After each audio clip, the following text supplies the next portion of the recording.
Shalom saudara-saudara, nama saya Merlin. Saya ingin bagikan kesaksian saya. Saya mau share apa yang aku sudah alami bersama dengan Tuhan. Itu mudahnya 2021 itu Agustus saya vaksin. Itu vaksin pertama. Nah, vaksin 3 bulan kemudian, Agustus 2021. 3 bulan kemudian saya vaksin kedua. Nah, selesai vaksin kedua, itu telinga saya mulai bunyi. Bunyi. Lah, tidak biasanya seperti itu. Akhirnya saya cari dokter spesialis. Dan saya bisa ketemu dokter spesialisnya itu Februari 22.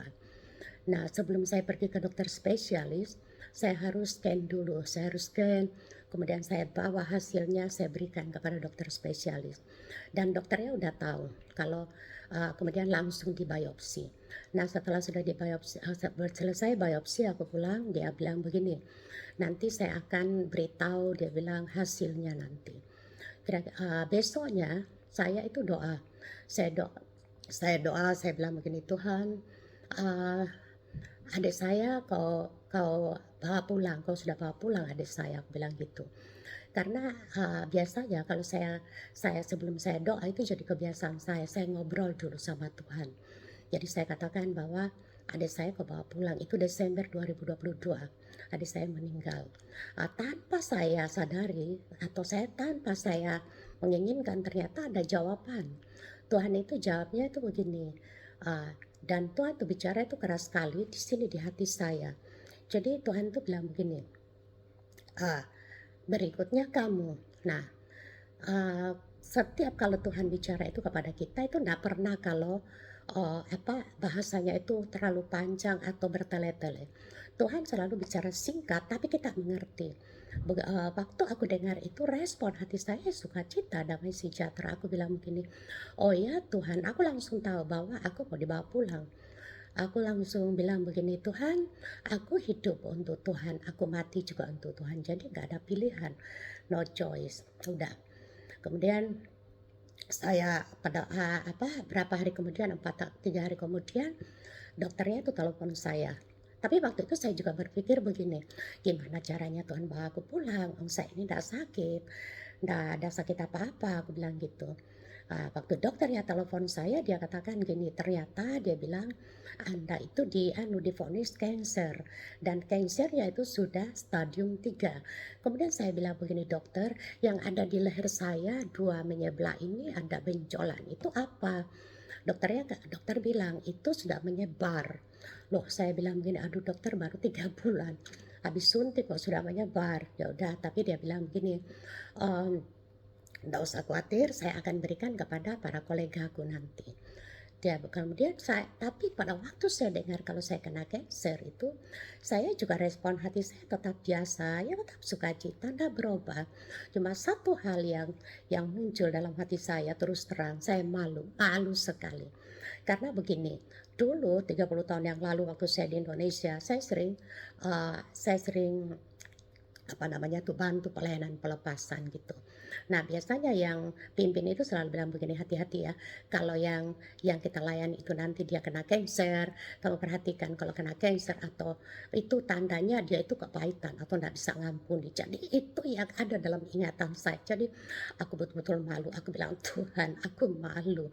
Aku malu kena cancer karena sampai aku tutupi, aku tidak bilang sama siapa-siapa, cuma bilang sama keluarga aku sendiri yang kakak adik. Dan aku kasih tahu ke hamba pendeta di gereja dan beberapa pendoa-pendoa yang dekat itu yang bisa mendukung aku dalam doa. Karena aku memang sengaja tutupi, aku tidak mau terlalu banyak pertanyaan, terus terang aja. Nah, kemudian aku telepon anak-anakku, aku telepon mereka, aku beritahu kepada anak-anakku kalau saya itu divonis cancer. Nah, dan itu sudah stadium 3. Lantas waktu anakku dengar, ya kita bayangkan aja kalau anak-anak itu dengar kalau kita kena cancer. 2 anak lakiku yang anak-anaknya mereka juga sudah besar-besar, mereka meraung-raung, menangis di tempat tidur, gulung-gulung, protes sama Tuhan. Mereka bilang, mami saya itu masih muda, mami saya tidak pernah sakit, kok kau mau bawa pulang gitu. Mereka protes sama sekali. Ya karena memang terus terang saya itu tidak pernah sakit. Jangankan minum Panadol aja saya tidak pernah sakit, tidak pernah minum bertahun tahun, bahkan sampai hari ini, aku tidak minum obat dokter sama sekali. Tidak ada darah tinggi, tidak ada kolesterol, tidak ada asam urat, tidak ada gula. Betul-betul tidak ada. Aku coba minum health food aja. Nah, kemudian aku telepon juga Nite, aku bilang, "Cek, ternyata aku ini divonis cancer." Nah, Nica itu, kemudian Nica itu dia panggil aku, "Mam," dia bilang begini, "Mam jangan kaget aku mau ngomong." Aku bilang, "Ya ya ngomong aja, jangan ada yang ditutup-tutupi." Karena aku sudah tahu pasti itu Tuhan ngomong.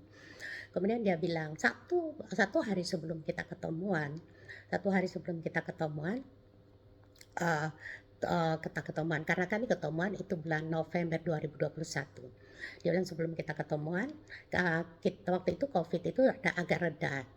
Nah, kami udah ketemuan, kemudian dia bilang, "Tuhan itu sudah ada, Tuhan datang dan Tuhan ngomong sama saya, kalau saya ini mau dibawa pulang." Aku bilang, "Aku udah kaget kok." Dia tadinya ngomong, "Jangan kaget." Aku bilang, "Aku udah kaget, aku udah tahu loh bagaimana. Ya kemarin berapa hari yang lalu Tuhan tuh ngomong kalau aku mau dibawa pulang, jadi aku nggak kaget." Berarti kamu itu adalah konfirmasi, karena kebanyakan kalau Tuhan tuh bicara kepada kita harus ada yang konfirmasi. Udah.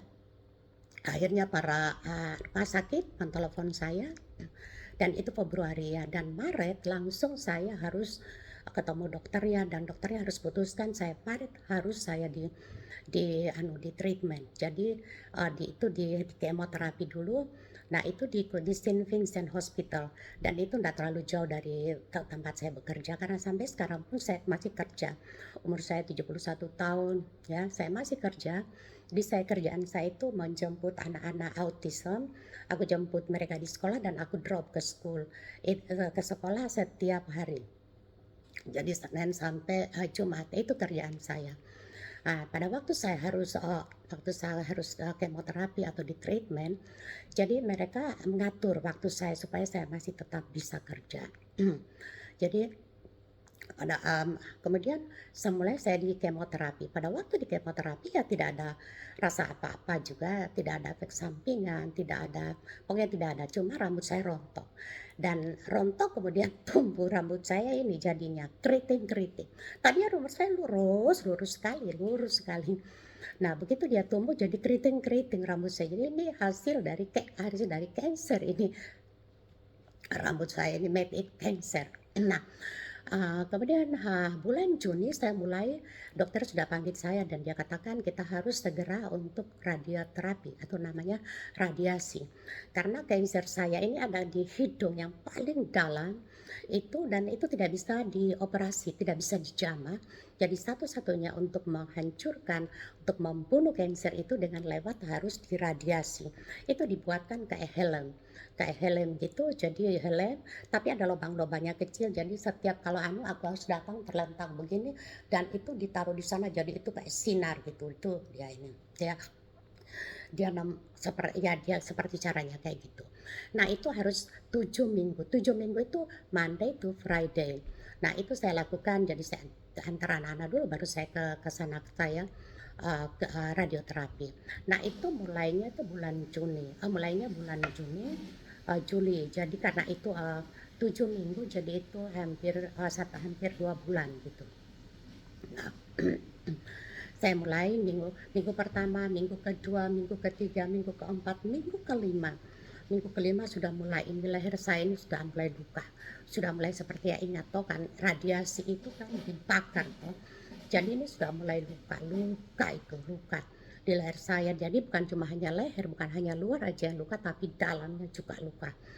Jadi mulai saya hampir minumnya sudah mulai sukar, kemudian mulai sakit, kemudian saya juga makannya tuh susah, mulai di blender, makanan saya itu mulai di blender, itu minggu kelima.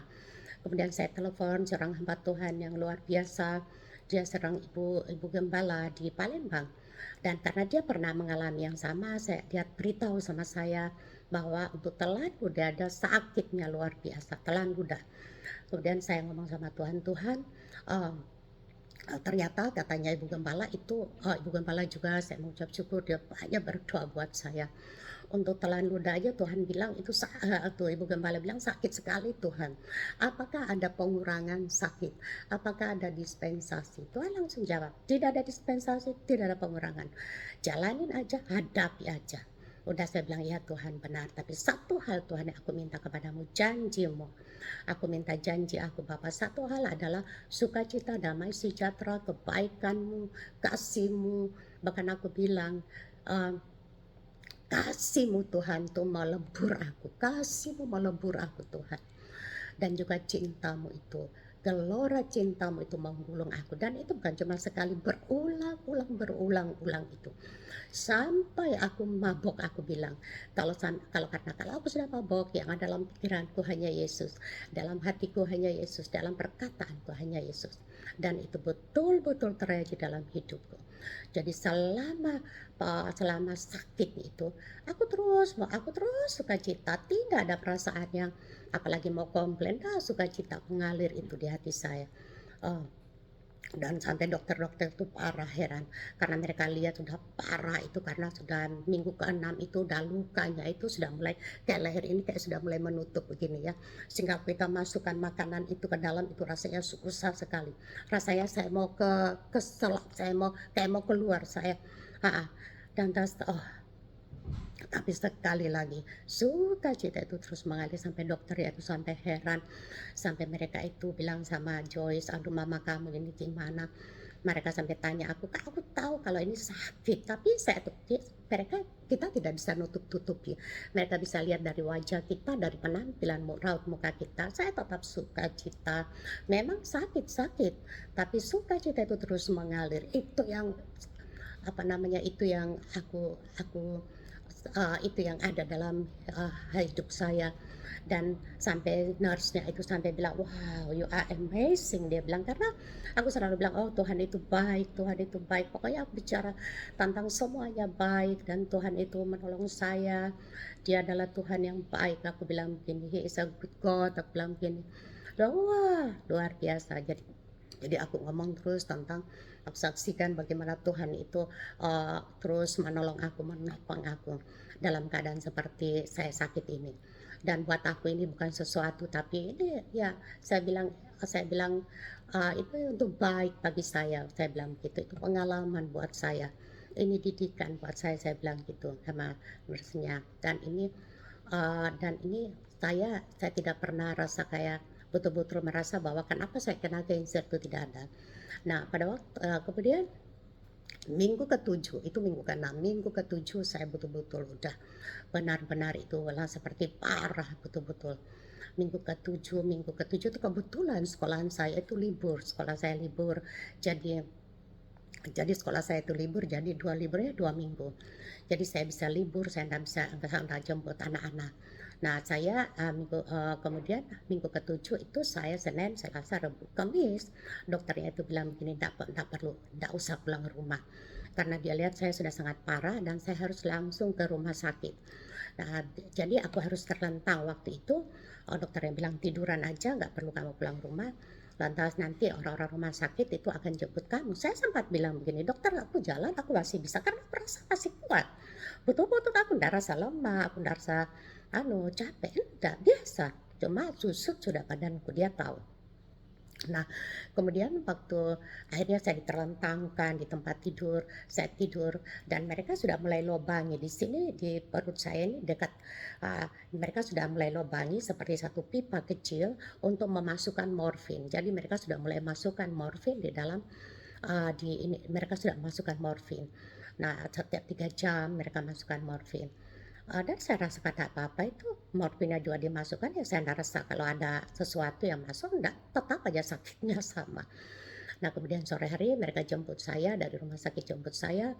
Nah, mereka bawa kursi roda dan saya nginap di rumah sakit waktu itu, dalam satu kamar itu ada 4 orang, kita 4 orang. Nah, besoknya saya dipindahkan ke kamar yang lain, itu sendiri.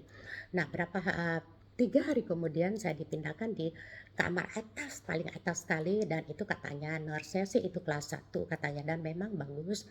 Nah, aku bisa lihat view-nya di mana-mana. Nah nah setelah saya 3 hari di rumah sakit, 3 mau masuk ke 4 hari, ke 5 hari saya sekarat. Saya rasakan saya betul-betul sekarat, karena apa?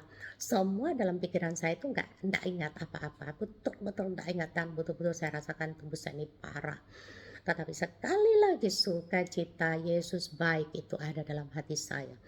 Itu, tinggal itu yang ada, Yesus Yesus Yesus Yesus. Tapi aku sudah ndak bisa ngomong baik, tapi aku bilang gini, "Yesus baik." Jadi, nah, pada waktu aku sekarat sampai setiap kali nurse datang, dokter tanya aku, ya cuma ketawa, cuma mesem-mesem. Mereka tahu kalau aku sudah ndak aku sudah nggak ingat apa-apa. Nah, habis itu yang paling itu malam. Malam hari itu aku rasakan, aduh, aku sudah ndak bisa nafas ya, karena mereka itu, apa namanya itu, mereka itu infus aja, jadi cairan aja dimasukkan dalam tubuh saya, tetapi makanan itu saya harus paksa makan, itu loh, aduh parahnya itu. Makanan itu harus paksa sendiri makan. Jadi ya kita bisa bayangkan untuk satu sendok apa namanya itu, bubur yang halusnya luar biasa, itu harus memakan sampai 5 menit baru aku bisa telan. Itu pun kalau aku telan itu air mata saya itu mengalir saking sakitnya. Kemudian akhirnya sama sama doa, kemudian, dan dan saya alami betul-betul pada waktu parah-parahnya itu ya, saya katakan saya sekarat karena betul-betul saya nggak ngerti apa-apa, tidak ada apa-apa yang saya tahu. Bahkan saya kadang-kadang untuk nafas saja saya nggak bisa, karena kalau malam hari itu kan kita tahu itu di rumah sakit itu kan AC-nya terus nyala dingin. Nah, itu musim dingin lagi. Jadi sudah dingin, AC-nya dingin, jadi kadang-kadang hidung saya buntu dan saya kedadap-dadap gini. Untuk menafas ini di sini itu kan sudah buntu, ini kan sudah seperti gini, leher saya seperti sudah tertutup. Sampai kayak saya kadang-kadang tuh goyang-goyang gini. Untuk nafas itu, untuk bicara itu sudah enggak bisa, untuk nafas nggak bisa, apalagi ngomong. Tapi cuma saya bilang, "Yesus Yesus Yesus." Dan saya tahu, saya rasakan kok beberapa hari waktu saya sekarat, kayak rasanya kayak Tuhan itu pergi dari saya, seperti nggak ada siapa-siapa, nggak ada Tuhan, aku rasakan kehadirannya, saya rasakan nggak ada gitu, saya rasakan kayak betul-betul kayak ditinggal gitu. Dan tapi saya tahu bahwa di depan saya itu ada yang nongkrongin saya, itu musuh saya. Saya tahu ingin tahu dia nongkrongin saya sampai kapan saya harus komplain, kapan saya harus bersungut-sungut. Tapi sekali lagi tidak ada sungut-sungut, tidak ada komplain. Yang ada itu Yesus baik. Yesus, aku sudah tidak bisa bilang baik Yesus. Yesus, Yesus, supaya dia lihat kalau aku masih bilang Yesus baik. Tapi kata-kata Yesus itu terus, terus Yesus, Yesus. Nah, itu terjadi 3 harian gitu ya, 3 harian, akhirnya dia agak kemudian membaik membaik dan saya mandi sendiri. Saya tidak pernah dimandikan, saya pergi sendiri, saya mandi. Nah, jadi ini mereka selalu lepasin ini karena ini udah lengket ini, bukan nanah, air ini lengket, jadi ini harus dilepas gini, ini dulu hitam ini leher saya, bekas-bekasnya, jadi lele gitu. Kemudian, nah itu 3 hari kemudian akhirnya berapa hari ya, 3 hari waktu saya sekarat, kira-kira itu saya sudah 6, 7 hari, 8 hari ya. Saya bilang begini, "Dokter, kalau boleh itu aku pulang aja," aku bilang. "Aduh, aku lebih istirahat di rumah," karena di situ terus terang nggak bisa istirahat. Dokter yang lain-lain juga selain dokter saya 3 orang itu datang setiap hari. Nah, dokter yang lain-lain juga dari mana saya tidak pernah tahu. Tiba-tiba aja mereka datang, datang, datang. Mereka bilang, "Perkenalkan dirinya masing-masing. Aku dokter ini, aku dokter ini, aku dokter ini." Dia bilang, saya kenal kamu gara-gara ini. Katanya doktermu yang ngomong sama aku. Katanya kamu hebat, kamu adalah wanita, katanya wanita wanita besi. Maksudnya itu enggak punya rasa sakit, tidak pernah komplain. Oh, saya bilang, aku juga bilang, oh. Kemudian saya bilang, "Oh iya, karena Tuhan baik," aku coba bilang begitu. "Ya, Tuhan itu baik." Itu aja aku ngomong sama mereka. Mereka bilang, "Kenapa kamu ada rasa sakit?" Aku bilang, "Pokoknya ya," aku bilang, "Ya Tuhan baik," itu aja sudah. Aku enggak tahu mau, kamu tidak mau ngomong yang lain-lainnya. Udah udah jadi, nah akhirnya dokternya bilang, "Ya udah kamu boleh pulang." Jadi saya ada di rumah sakit itu kira-kira cuma 2 minggu aja. Ya 2 minggu aja aku kok 2 minggu, udah sampai 2 minggu. Jadi kira-kira 10 hari atau 11 harian gitu, akhirnya aku pulang ke rumah. Itu pun waktu di rumah sakit itu obat-obatan terus mereka hujani aku di obat-obatan. Bahkan itu morfin itu terus disuntikan. Justru saya yang selalu bilang, ndak usah disuntik lagi, ndak usah disuntik lagi," aku bilang begitu, "ndak usah terlalu banyak," bilang begitu. terlalu banyak jadi harus di anu ndak, karena aku rasa nggak ada perubahan, tidak ada, tetap aja sakitnya. Nah, apa namanya, kemudian bahkan kadang-kadang itu obat-obatan seperti apa, Panadol saya pelan-pelan mereka nggak ada, tak buangin di sampah. Udah, akhirnya dokternya excuse me, akhirnya dokternya bilang, "Oke, kamu bisa pulang." Kemudian mereka menyangunin saya bukan nggak ada obat, mereka cuma kasih saya morfin. Jadi morfin itu sebagai seperti kertas gitu, jadi apa ya, sebagai tenjoplas gitu ya, ditempelkan di ini. Jadi saya berapa hari saya akan lepas, saya akan ganti lagi. Nah, itu akhirnya berangsur-angsur dan sudah waktunya saya harus sekolah, kembali ke sekolah, tapi karena aku masih perlu istirahat, aku minta izin 3 minggu. Puji Tuhan mereka berikan aku izin untuk stay di rumah 3 minggu. Nah, jadi itu akhirnya itu bulan 7 7 8 itu masih September ya, masih, sudah Agustus Agustus, September, Oktober, no, Juli Juli Juli, Agustus, September. Nah, kayaknya akhir akhir Juli waktu itu, akhir Juli, Agustus, September, Oktober. Nah, persis bulan Oktober itu persis ulang tahun saya. Nah, akhirnya saya harus, CT scan. Saya harus CT scan. Nah, CT scan itu, nah itu CT scan, ya saya harus CT scan. Dan kemudian waktu CT scan itu ternyata hasilnya itu sudah clean ya. Jadi, sudah clean, ya hasilnya sudah clean. Jadi sudah dikatakan sudah tidak ada cancer itu, setelah sudah di-CT scan. Jadi, puji Tuhan sampai sekarang tetap terus, pergi, tetap terus, cek setiap 3 bulan sekali 3 bulan sekali. Tapi untuk CT scan nanti tinggal setahun sekali dan hasilnya tetap akan, ya setiap 3 bulan akan dimasukkan selang juga dicek di kamera dan itu tetap tetap, bersih, kansernya tetap bersih. Jadi puji Tuhan saya melewati itu semua karena Tuhan. Jadi, ya karena saya melewatinya bersama dengan Tuhan, itu dahsyat dan luar biasa dan semuanya itu ajaib, ya bagi saya itu ajaib. Dan satu hal saya beritahu bahwa, sukacita, ucapan syukur itu merupakan salah satu pengobatan atau salah satu obat yang sangat dahsyat, ya untuk khususnya untuk kalau kita sakit atau kena cancer gini, itu adalah obat yang betul-betul manjur untuk tubuh kita. Kekuatan itu lewat ucapan syukur. Jadi, perlu sekali untuk setiap kita yang apa namanya, yang punya masalah khususnya sakit penyakit itu mengucap syukur aja dan itu akan terjadi kesembuhan dalam hidup kita. Nah, itu yang aku bagikan ya untuk saudara-saudara. Memang sengaja saya apa namanya tuh, saya rekam karena tadinya kan saya tutupin supaya saudara-saudara saya, memang saya khususkan untuk keluarga saya, memang tadinya keluarga, teman-teman dekat dan juga siapa yang dengarkan kesaksian saya ini, saya mudah-mudahan, saya percaya kalau semua akan diberkati gitu dan bahkan saya welcome ya, mungkin ada yang belum kenal nama saya Merlin Sekati ya. Dan saya, apa namanya itu, dan saya juga masih punya 3 kesaksian, mungkin habis rekaman ini nanti bisa didengarkan kesaksian saya, ada 3 kesaksian hidup saya untuk yang berikutnya. Jadi nanti bisa didengarkan gitu, ada 3 kesaksian yang hidup yang ada hubungannya dengan, kesaksian saya ini. Jadi terima kasih teman-teman, saudara-saudara sekalian, shalom. Tuhan Tuhan memberkati kalian semua, Tuhan memberkati kita. Terima kasih.